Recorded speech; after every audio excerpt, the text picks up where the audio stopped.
أعوذ بالله السميع أعوذ بالله السميع العليم من الشيطان الرجيم. بسم الله الرحمن الرحيم. الحمد لله رب العالمين وبه نستعين وصلى الله على محمد وخاتم الطاهرين وعلى الله عليهم أجمعين من الآن إلى قيام يوم الدين آمين رب العالمين.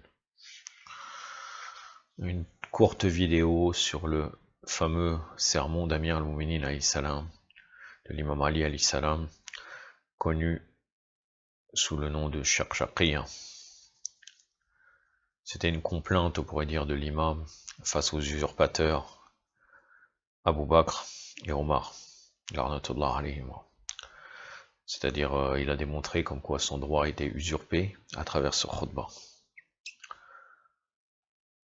Ça démontre encore une fois que l'imam Ali alayhi salam ne s'est pas contenté de collaborer dans certains points avec ces usurpateurs, mais aussi il a dénoncé en montrant très fréquemment que c'était à lui le califat, ça lui revenait de droit.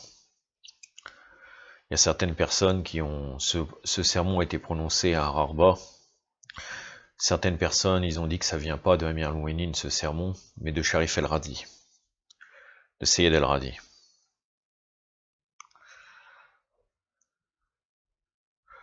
C'est-à-dire, en gros, ils sont en train aussi de toucher pas seulement à l'imam Ali, alayhi salam, aussi à Sayyid el-Radi, comme quoi, en gros, il invente des discours que l'imam Ali n'aurait pas dit, alors que c'est lui qui les aurait écrits.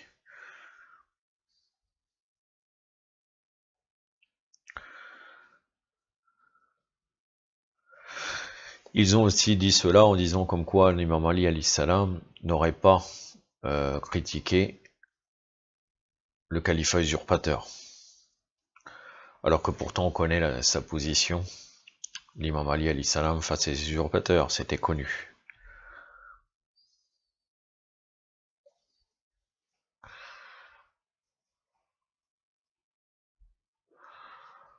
Et d'ailleurs les événements qui sont relatés dans ce sermon sont des preuves de la véracité de ce sermon, car rien n'est faux.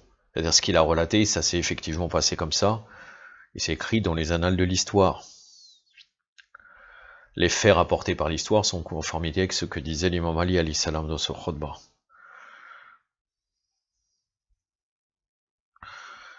Et les circonstances qui ont eu lieu de son usurpation sont très difficiles à supporter pour l'imam Ali alayhi salam. Mais comme ce sermon heurte la réputation de certaines personnalités des mukhalifines, et qu'on veut des fois faire un semblant d'unité, ou bien aussi les mukhalifines veulent rabaisser ce discours parce que ça leur nuit, donc c'est pour cela qu'ils arrivent à accuser Sayyid Radi d'avoir écrit ce discours.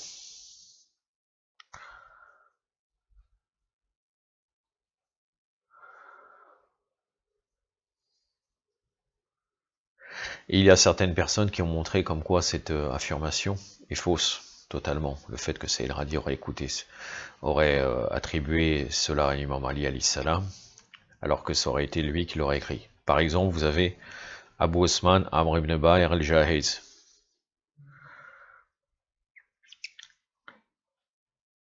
Et lui, il a rapporté un autre discours qui est présent dans Nahj al-Balagha Sharif, dans Nahj al-Balagha, et dans lequel il y a plusieurs autres... Il y a aussi un esprit critique dans ce sermon. D'ailleurs, vous pouvez chercher dans Nahj al-Balagha, vous trouvez d'autres discours où il est négatif vis-à-vis de ces usurpateurs, l'imam Ali alayhi salam. Il n'y a pas seulement que dans Nahj al-Balagha, vous trouverez d'autres récits de l'imam Ali et des discours où il critique nommément ou bien indirectement Abu Bakr et Omar, la'natullah alayhim.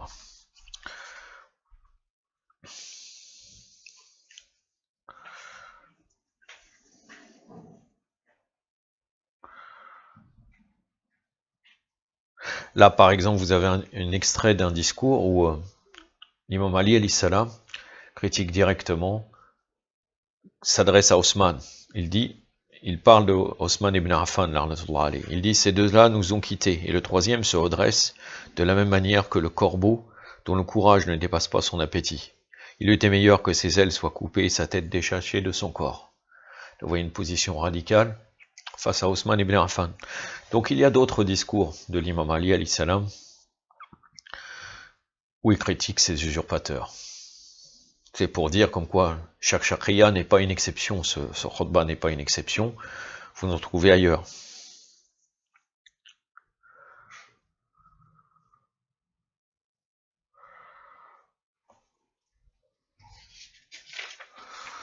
Je vais me contenter uniquement, après j'aurai peut-être quelques petits commentaires au milieu, de vous citer le khutbah shakriya. Il est assez petit, et on va expliquer pour quelle raison ce discours a été interrompu. L'imam Ali alayhi salam commence, il dit, par Allah, assurément un tel, c'est endossé, là il parle d'Abu Bakr, c'est endosser le califat, tout en sachant de façon certaine que ma position par rapport à lui, par rapport au califat, est semblable à la position de l'axe par rapport au moulin. Je suis l'origine de la source et l'oiseau ne peut s'élever jusqu'à moi. J'ai jeté un voile sur lui. Là, il parle encore du califat, l'imam Ali alayhi salam, et je me suis écarté de lui. Puis je me suis mis à réfléchir entre prendre le dessus avec une main amputée, ou bien endurer calmement l'obscurité aveugle dans laquelle le grand âge est précipité dans la sénilité. La jeunesse porte des cheveux blancs, et le croyant véridique peine durement jusqu'à ce qu'il rencontre son Seigneur.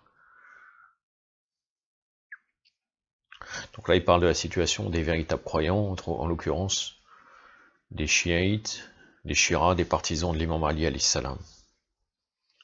Comme quoi c'est très dur de patienter. J'en ai déduit que l'endurance était la plus judicieuse.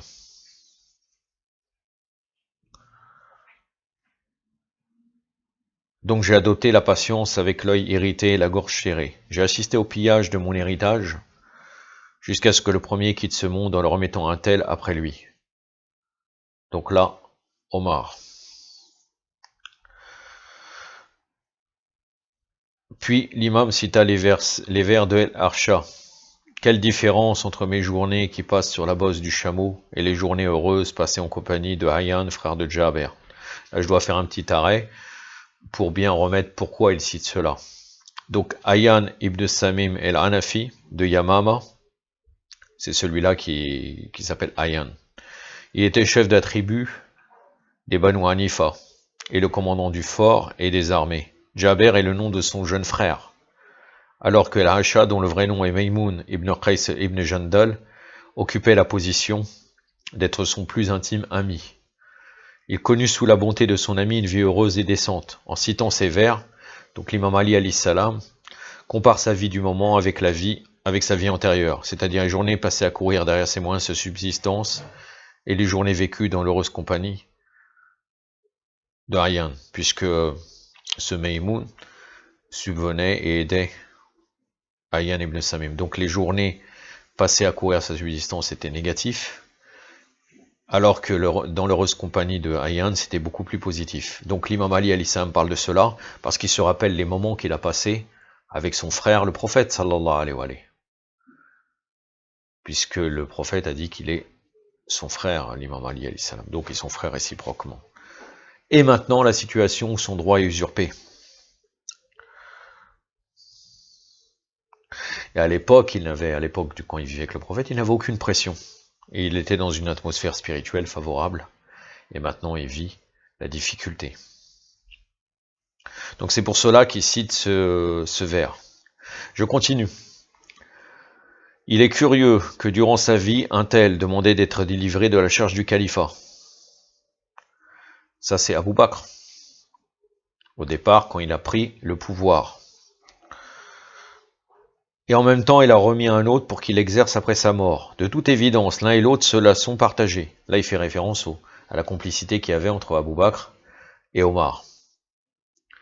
Le premier l'a enfermé dans un enclos difficile à atteindre, difficile à toucher, où les échecs augmentent et les prétextes sont nombreux. Lorsqu'il tente de le retenir par les rênes, à force de tirer en arrière, elles finissent par se casser, et lorsqu'il tente de les relâcher, il risque la chute mortelle. Conséquemment, les gens, par Allah, seront dans les malheurs, avançant sans guidance, vers les obstacles, séjournant dans l'instabilité des changements et de la contradiction. Le fait qu'ils se sont écartés de la vérité, ils arrivent finalement à avoir que des obstacles, l'instabilité, les changements et la contradiction continuelle. Malgré tout, donc l'imam Ali continue, j'ai demeuré dans la patience durant cette longue période, supportant l'implacabilité de l'adversité, jusqu'à ce que le second rejoigne sa dernière demeure. Donc là, on voit que l'imam Ali alayhi salam fait ce discours après la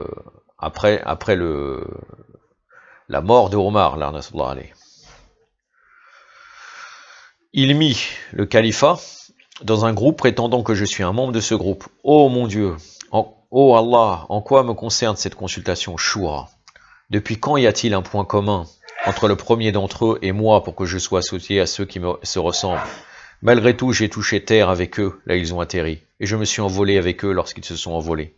Donc il a été obligé de suivre. Il a été un événement, il a été touché par la passivité, on pourrait dire, de l'histoire. Il n'a pas pu contrôler cette histoire-là. C'est pour cela que là, il dit, je me suis envolé avec eux lorsqu'ils se sont envolés. L'un a suivi sa rancune, l'autre s'est incliné vers son gendre, et ainsi de suite. Il parle du conseil des 6 qui ont nommé Osman. Jusqu'à ce que le troisième de ces gens s'éleva gonflant la poitrine située entre l'endroit d'où il mange et l'endroit d'où il se vide. Avec lui s'élevèrent les descendants de son père, Banu Umayya, pour se régaler du bien d'Allah, de la même manière que le chameau dévore l'herbe printanière. Jusqu'à l'indigestion fatale, cette façon d'agir l'a condamné à mort et sa voracité l'a culbuté à terre. Il s'est gonflé parce que au moment où, il me semble c'est Abderrahman ibn Aouf, l'Arnatullah alayhi lui a dit, est-ce que tu es prêt à suivre le Coran, la Sunna et Sunnat Shirain, donc d'Abou Bakr et Omar? Il a tout de suite dit oui. Alors que l'imam Ali alayhi salam a refusé. Lui, tout de suite, pour avidité pour pouvoir, il a dit je vais suivre. Alors qu'en vérité, si on observe l'attitude des 3 usurpateurs, chacun a fait des choses différentes lors de leur califat, leur pseudo-califat. Donc c'est en contradiction totale, mais lui, par avidité de pouvoir, il dit oui, je vais faire comme Shirain, on va dire Abou Bakr et Omar. Donc c'est pour ça qu'il dit qu'il se gonfle, l'imam Ali alayhi salam. Dès lors, les gens ont accouru à moi, au coude à coude, venant de tous côtés, tels les poils autour du cou de la hyène, au point où Al-Hassan et Al-Hussein en seront bousculés, et mes vêtements déchirés des 2 côtés. Ils se sont rassemblés autour de moi comme le troupeau de brebis. Donc parce qu'après il parle que l'indigestion fatale, donc après il a été condamné, il a été tué, Osman ibn Affan. Donc là encore une fois, donc ça confirme encore que le discours a été fait lors du califat béni de l'imam Ali alayhi salam. Puisque là, il parle de la prise de pouvoir et comment les gens se sont précipités pour faire l'allégeance à l'imam Ali alayhi salam. Mais lorsque j'ai pris, ils se sont rassemblés autour de moi comme un troupeau de brebis, mais lorsque j'ai pris les rênes du califat, un parti a trahi son serment, un autre a renié sa religion, et le reste a agi injustement, comme s'il n'avait pas entendu Allah. Subhanahu wa ta'ala, nous assistons dans cette demeure dernière à ceux qui, sur la terre, ne veulent être ni altiers, ni corrupteurs. La fin appartient à ceux qui craignent Allah. C'est la sourate 28, le verset 83. Donc ceux qui ont trahi le serment, c'est entre autres Talha et Zubair, avec la bataille du chameau. Ceux qui ont renié, c'est ceux qui ont rejeté le califat nommé par Allah Azzawajal, que l'imam Ali avait été nommé déjà précédemment, donc ils ont renié leur religion. Ça c'était les Khawarij, les Khawarij, et ceux qui agissent injustement, c'était Muawiyah.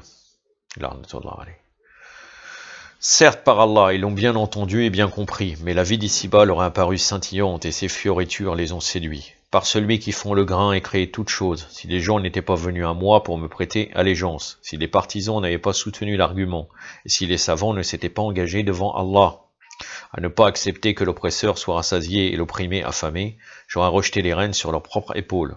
J'aurais traité le dernier de la même manière que le premier, ainsi vous seriez rendu compte que votre monde d'ici-bas a pour moi moins de valeur que l'éternuement d'une chèvre. Fin du discours.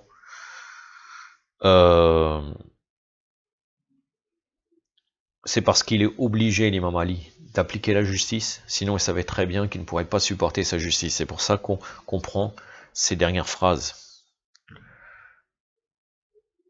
Il dit, les gens sont venus à moi et m'ont appelé, donc il n'a pas le choix. En tant que représentant de la vérité, il se doit d'assumer sa responsabilité. Il dit les savants bien sûr, ce sont les gens pieux dont lui-même fait partie, ils se sont engagés, donc lui-même s'est engagé à ne pas accepter que l'oppresseur soit rassasié et l'opprimé affamé. Donc il applique la justice d'Allah, et les gens après deviennent contre lui. Je vais vous dire ce qu'il a été rapporté, pour quelle raison l'imam Ali alayhi salam a arrêté ce discours. Il a été rapporté qu'à ce niveau du discours de Amir al-Mouminin alayhi salam, un homme des gens de l'Irak lui tendra un écrit. Il est dit que cela concernait des questions auxquelles il désirait une réponse. L'imam y prêta attention, et lorsqu'il en termina la lecture, alors Ibn Abbas lui demanda « Ô Amir al-Mouminin, voudrais-tu continuer ton discours que tu as interrompu ?» L'imam a répondu « Ô Ibn Abbas, ce n'était qu'un râle. » Râle, c'est la traduction de Shaqir, de chameau, qui s'est fait entendre puis s'est calmé. Ibn Abbas a dit par Allah, je n'ai jamais regretté autant un sermon interrompu que celui-là, car Amir al-Mouminin n'a pas achevé tout ce qu'il avait à dire. Il n'a pas achevé, il a eu un état, et par la suite, cet état a changé puisqu'il était concentré avec la question, et donc il a arrêté cela, et ça a été une sagesse d'Allah, bien sûr.